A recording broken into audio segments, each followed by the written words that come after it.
अस्सलाम वालेकुम नाज़रीन, रियासती खबरों में आपका इस्तकबाल है। मैं हूं नौशीन। डालेंगे नजर अहम हेडलाइंस पर।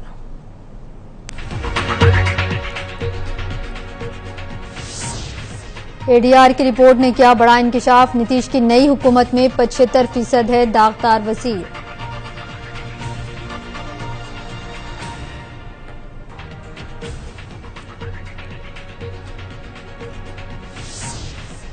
लालू यादव ने सीएम नीतीश कुमार पर की शदीद तनकीद, कहा नीतीश ने सया दाग धोने के लिए ही नए साबुन का किया है इस्तेमाल।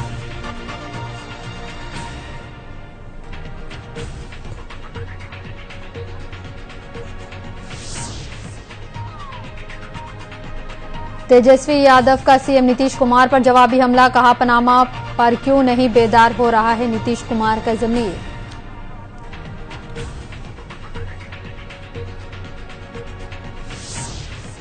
चलते चलते दो हिस्सों में तकसीम हुई शताब्दी एक्सप्रेस, मुसाफिरों ने शोर मचाया तो ड्राइवर ने रोकी ट्रेन।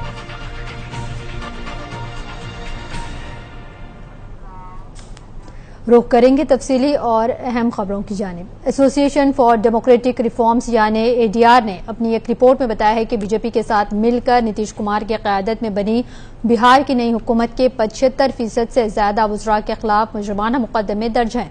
बिहार की पिछली अजीम इत्तेहाद हुकूमत में दागदार वज़रा की तादाद कम थी। अजीम इत्तेहाद हुकूमत में नीतीश कुमार की पार्टी जेडीयू के साथ आरजेडी और कांग्रेस शामिल थी। रिपोर्ट के मुताबिक रियासत में जेडीयू, बीजेपी, एलजेपी के मौजूदा हुकूमत के 29 में से 22 वज़रा के खिलाफ मुजरिमाना मामले दर्ज हैं, जबकि गुज़िश्ता अज़ीम इत्तेहाद में हुकूमत में कुल 28 वज़रा में से 19 वज़ीर दागदार थे। बिहार इलेक्शन वॉच और एडीआर की जानिब से वज़ीर-ए-आला समेत 29 वज़रा के इंतखाबी हलफनामे की तज्ज़िये के बाद ये रिपोर्ट तैयार की गई है।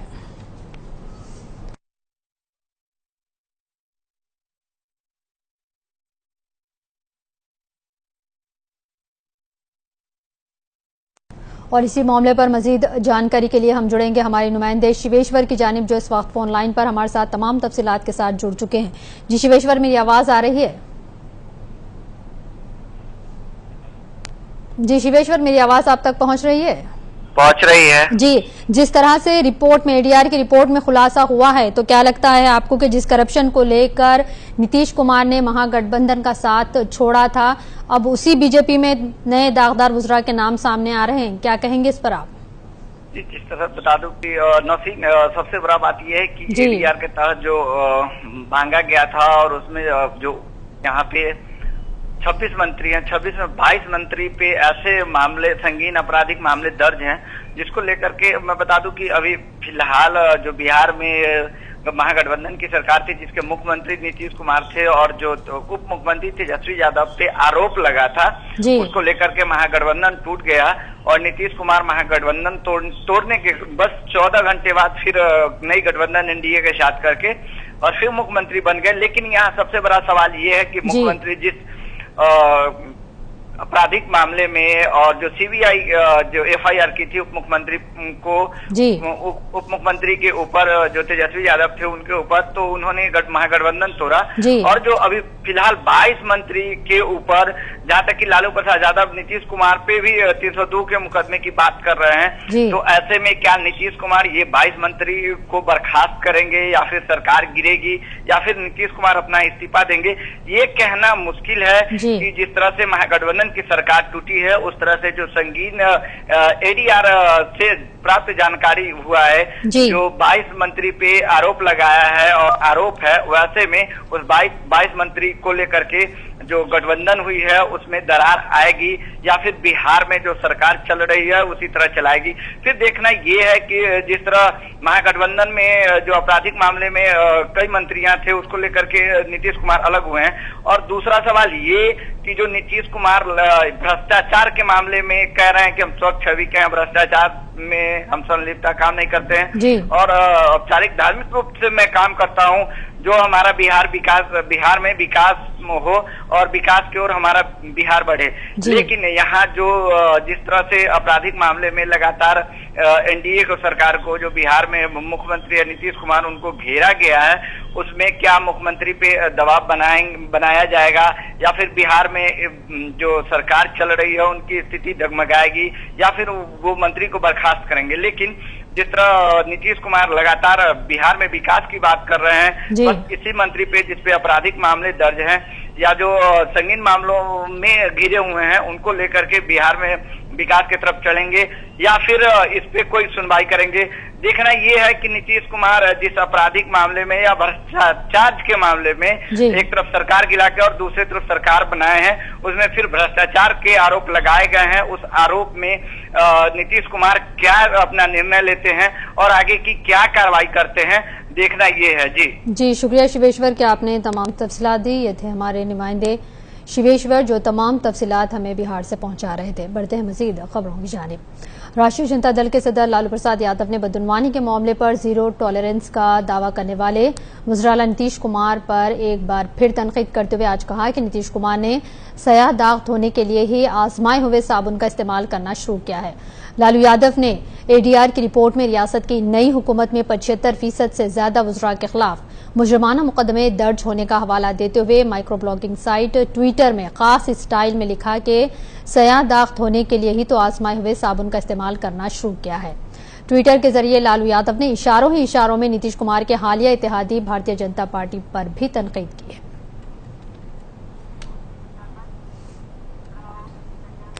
और बिहार में अजीम इत्तेहाद टूटने और हुकूमत से अलग होने के बाद राष्ट्रीय जनता दल के लीडर और साबिक नायब वज़ीर-ए-आला तेजस्वी यादव प्रसाद आज वज़ीर-ए-आला नीतीश कुमार पर जमकर तनकीद की है। तेजस्वी यादव ने कहा कि क्या नीतीश कुमार पनामा कागजात मामले में पीएम नरेंद्र मोदी से बात करेंगे और मुल्जिमान के खिलाफ कार्रवाई का मुतालबा करेंगे। साथ ही उन्होंने कहा कि नीतीश ने बहाना बनाकर इत्तेहाद को तोड़ा है। मंडल के लोगों को फिर से एक होने की बात की तो फिर से इन्होंने धोखा देने का काम किया है, महागठबंधन को छोड़ करके और एनडीए के साथ जाने का और कमंडल के साथ जाने का। तो कौन सा मास आपके साथ था? आप ही थे जो कुर्मी सम्मेलन में गए थे। तो ये सारा जवाब इतिहास बताता है। और नीतीश कुमार जी बड़ा बोल रहे थे कि सेक्युलरिज्म की बात करते हैं, उनसे बड़ा कोई नेता नहीं है इस देश में सेक्युलरिज्म को लेकर के। ये तो साफ बताता है कि अडवाणी जी के साथ किस तरह से मुंबई सम्मेलन में ये गए थे जब बाबरी मस्जिद टूटा था तब, जब गोधरा में जब दंगा हुआ था, जब ट्रेन में आग लगी थी तो यही रेल मंत्री थे उस समय। ये क्या बोल रहे थे? और नई दिल्ली से लखनऊ जा रही स्वर्ण शताब्दी एक्सप्रेस खुर्जा स्टेशन निकलने के बाद 2 हिस्सों में तकसीम हो गई। सिर्फ 4 बोगियों के साथ ट्रेन आगे दौड़ने लगी। मुसाफिरों ने शोर मचाया तो ड्राइवर ने गाड़ी रोकी। इसकी वजह से आधे घंटे से भी ज्यादा वक्त तक रूट मुतासिर रहा। शताब्दी एक्सप्रेस सुबह नई दिल्ली स्टेशन से रवाना हुई थी और खुर्जा जंक्शन रेलवे स्टेशन से आगे चलती हुई ट्रेन की बोगी अचानक इंजन से अलग हो गई। इंजन से पीछे सिर्फ 4 ही बोगी ही मुंसलिक रह गई थी, बाकी पीछे छूट गई। जब तक मुसाफिरों की इत्तला पर ड्राइवर ट्रेन को रोकता इंजन 4 बोगियों को लेकर दूर निकल चुकी थी। यह हादसा खुर्जा जंक्शन और कमालपुर रेलवे स्टेशन के दरमियान हुआ है। अगरचे हादसे में किसी को कोई जानी नुकसान नहीं होने की खबर है, लेकिन एक बड़ा हादसा होते होते टल गया है।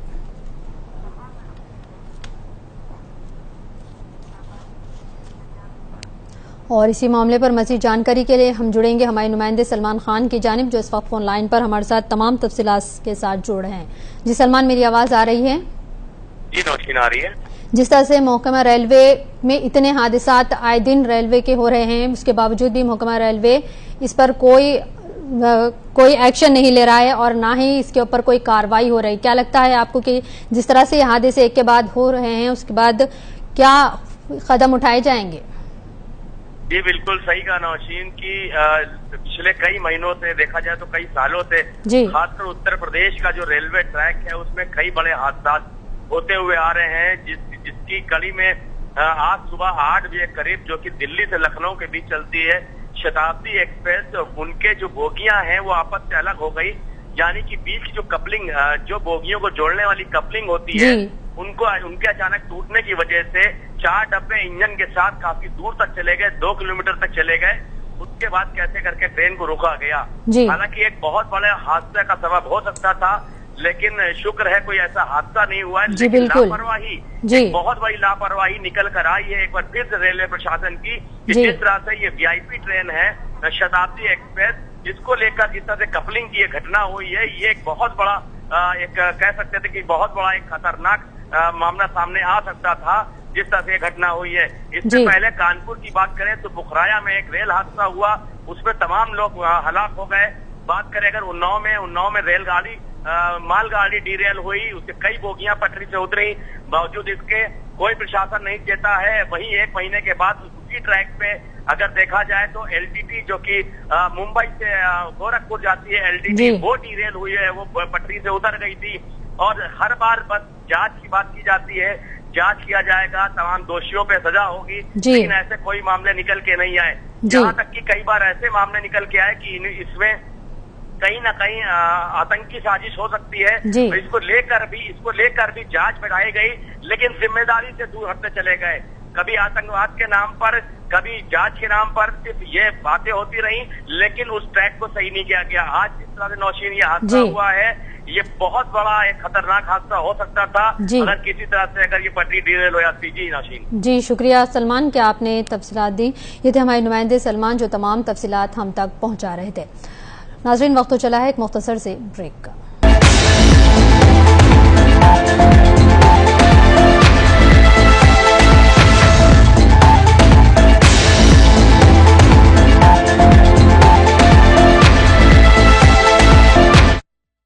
बढ़ते हैं मजीद खबरों की जानिब। रियासती कांग्रेस कमेटी के कारकुनों ने आज नॉन स्कैंडल केस में कब्ल में दर्ज मामले में कार्रवाई की मांग को लेकर ईओडब्ल्यू ऑफिस जाकर मेमोरेंडम सौंपा है। नाज़रीन, यहाँ बता देंगे छत्तीसगढ़ का सबसे बड़े घोटाले में शुमार होने वाला घोटाला ऑन घोटाला है। मामला जो 36 करोड़ का है। कांग्रेस पार्टी इस घोटाले को लेकर मुसलसल तहरीक करती रही है।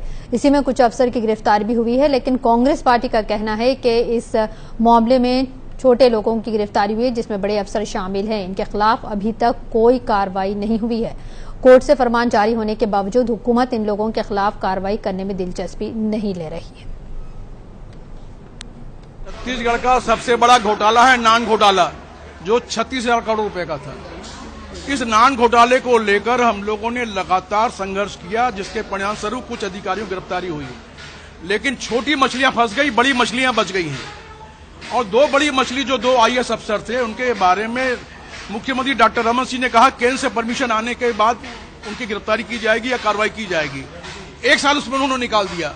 केंद्र से परमिशन मिलने के बाद भी आज तक उन 2 IAS अधिकारियों पर हाथ डालने का सरकार का कांप रहा है। इसलिए हम लोग आए हैं कि उन 2 अधिकारियों के खिलाफ गिरफ्तारी कार्रवाई तो होनी चाहिए। इसके अलावा और वज़ीर-ए-आला नीतीश कुमार की क़यादत में बिहार में बनी नई एनडीए हुकूमत मुकम्मल तौर पर काम करती नजर आ रही है। नई हुकूमत के बनते ही जहां एक तरफ तमाम वजीर पूरे एक्शन में दिखाई दे रहे हैं, तो वहीं महकमा पुलिस भी अलर्ट है।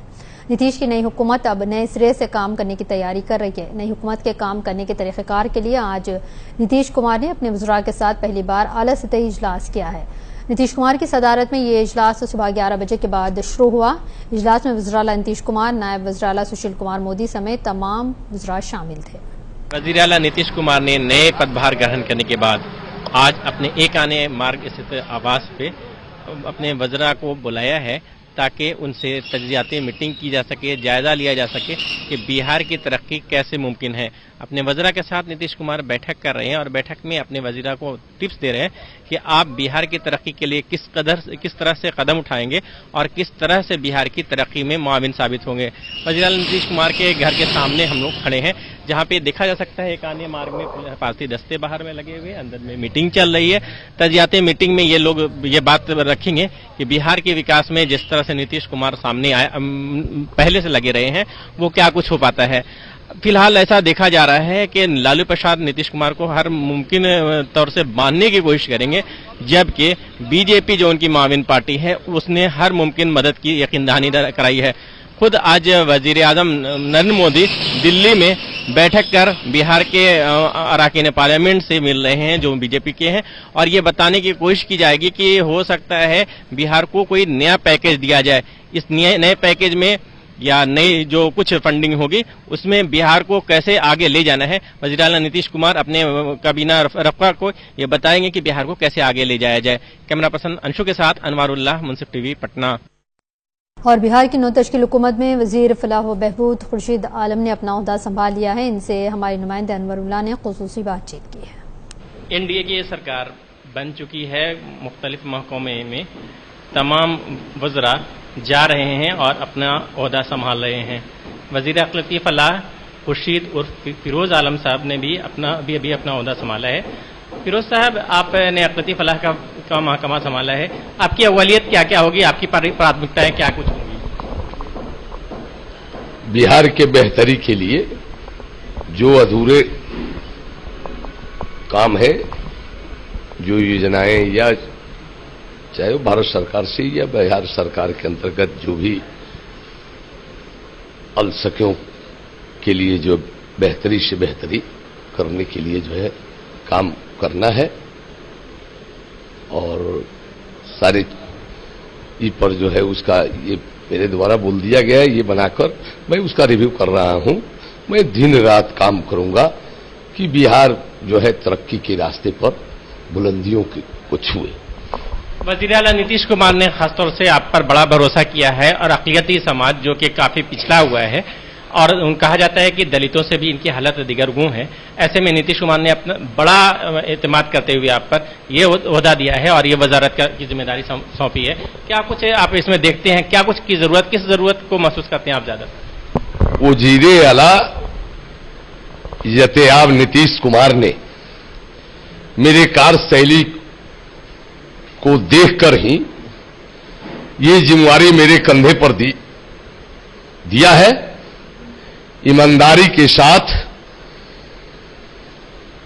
इस विभाग को एक नंबर में लाने के लिए कोई भी कसर मैं नहीं छोड़ूंगा, क्योंकि जो वज़ीर आला का जो ये है मकसद है, और उनका पहले से भी अल्पसंख्यकों से जो है काफी वह जो है उससे रूबरू होकर जो है हमेशा जो है खबर लेते रहे हैं, और वह खासकर जो है उनके द्वारा ये किया गया है अल्पसंख्यकों को जो हर स्तर पर खुर्शीद साहब आप काम करें, और मुझसे जो आपको कहीं भी अगर दिक्कत होती है मुझसे इस सिलसिले में जो है उसके मसले मसाइल पर जो है आप बात करें और काम करें।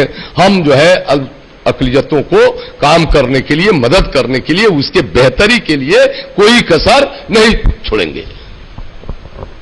वक्फ इमलाक की हिफाजत करना बड़ा मसला रहा है। अगर कहा जाता है कि अगर वक्फ इमलाक को बचा लिया जाए और उससे जो नाजायज कब्जे हैं, तजावजात हैं, उसको हटा दिया जाए, तो फिर मुसलमानों को किसी दूसरे फाइनेंशियल असिस्टेंस या दूसरी जरूरतों का सामना नहीं करना पड़ेगा।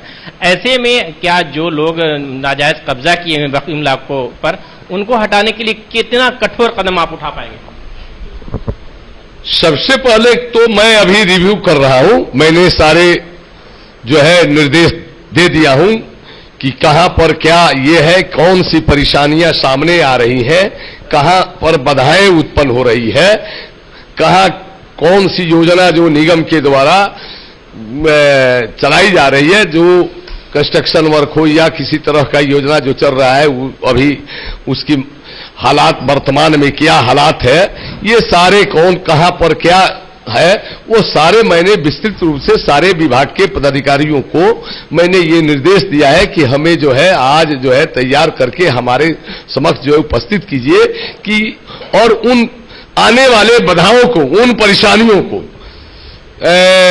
तीव्र गति से उसको पूरा किया जा सके। यदि उसमें किसी तरह की कोई अगर ऐसा मुझे लगता है कि इसमें जो है वज़ीर आला से हमें उनके निर्देशन में ये काम करना है या उनसे कोई आदेश या राय मशवरा लेना है, तो मैं शीघ्र करूंगा। अभी तो आज मैं संभाला हूं और आपको 1-2 माह में मेरे काम करने के तौर तरीके लग जाएंगे, चूंकि वज़ीर आला बड़ा भरोसे के साथ दिया है और मैं कोशिश करूंगा अपने वज़ीर आला नीतीश कुमार के कसौटी पर खरा उतरूं और अक़लियतों को हर बेहतरी के लिए जो कदम मुझे उठाने पड़ेंगे ईमानदारी के साथ मैं उठाऊंगा। वज़ीर अक़लियती फलाह खुर्शीद और फिरोज आलम ने अपना ओहदा संभाल लिया है और इनका कहना है कि हर मुमकिन कदम उठाएंगे, चाहे सख्त से सख्त फैसला लेना पड़े। वज़ीर आला की हिदायत है कि हम फैसला लें और अक़लियतों के फलाह व बहबूद के लिए हर मुमकिन कदम उठाएं। कैमरा पर्सन अंशु के साथ अनवारुल्लाह, मुंसिफ टीवी, पटना। और अब आखिर में डालेंगे एक नजर अहम हेडलाइंस पर।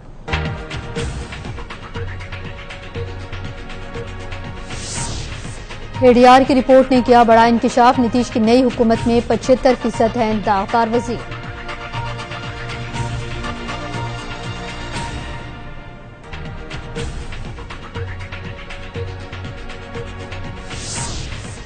लालू यादव ने सीएम नीतीश कुमार पर की शदीद तनकीद, कहा नीतीश ने सया दाग धोने के लिए ही नए साबुन का किया है इस्तेमाल।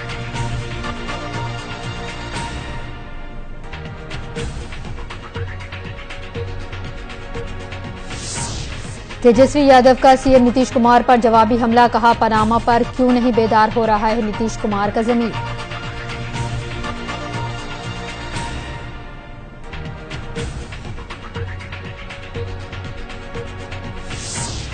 और चलते चलते दो हिस्सों में तकसीम हुई शताब्दी एक्सप्रेस, मुसाफिरों ने शोर मचाया तो ड्राइवर ने रोकी ट्रेन।